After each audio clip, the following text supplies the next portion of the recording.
Hey everybody, this is Chris Gallardo from splitboard.com. Just wanted to give you a quick look at the new Spark R&D Fuse binding that's set to come out in the next couple weeks here. Before we take a look at the new Spark Fuse binding, wanted to just show you kind of where we've came from. This is going to be the Ignition 2, which was their I guess second version of the Ignition binding. Basically what we had with the base plate was the slider track is now incorporated into the base plate of the binding. Obviously for new splitters, or I should say for old splitters, this is nothing new, but what Will has been able to do with the new binding is pretty exciting.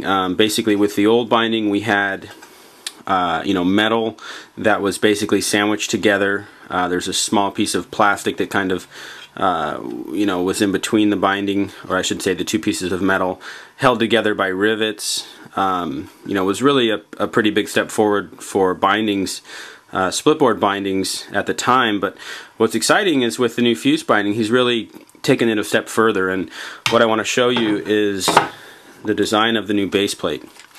And basically what Will has done is, instead of having two pieces of metal or aluminum riveted together, it's basically one solid piece of aluminum that has been machined or milled out the slider track groove. So basically, instead of having two different pieces of metal sandwiched together and held together by rivets, it's now just one piece of metal. And I think the end result is going to be a little bit lighter and much stronger product, and cleaner. There's not a bunch of rivets holding it together and stuff like that. So pretty exciting. Just kind of taking a look at it here, you'll notice that it is one piece of metal, and he's got some cutouts here to reduce some weight. Another big thing that I think is an improvement that we haven't seen yet is he's got some reinforcements in the slider pinholes. Over time, these slider pinholes can bore out and become a little loose from use, but the material that's been sandwiched in here with this other metal is basically going to prevent that wear, so that's pretty exciting to see. This is kind of an earlier proto of the actual binding, so I think on the production one you're going to see this base plate be polished, which is going to help the snow not stick to it when you're out there doing transitions and stuff. So I think that's going to be really cool too, is the polished aluminum.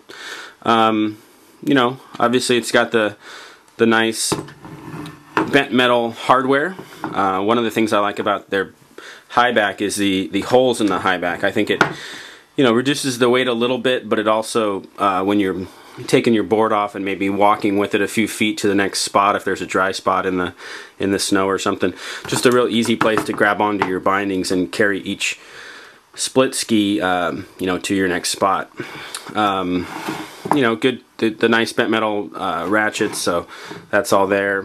For those that like the toe caps, I think these are kind of a convertible toe cap that could be worn over the toe or in a standard form.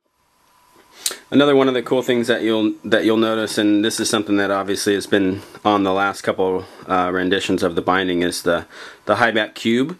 And basically what it allows you to do is just spin the cube for various forward lean adjustments, and a lot of splitters will like to kind of back that angle off when they're skinning up, and then when they get to the top and want to ride down, they'll add that forward lean back. So just a nice comfort factor, very easy to adjust. A cool feature on the binding. But that's pretty much it. Just wanted to kind of give you a live look at it. I think right now you've just seen mostly pictures of the binding, and again, got to really hand it to Will and Spark R&D for really taking this product and their product to the next level. It's very impressive, and we're excited to see it. So thanks, Will, and thanks everyone for following the site. Talk to you later. Bye-bye.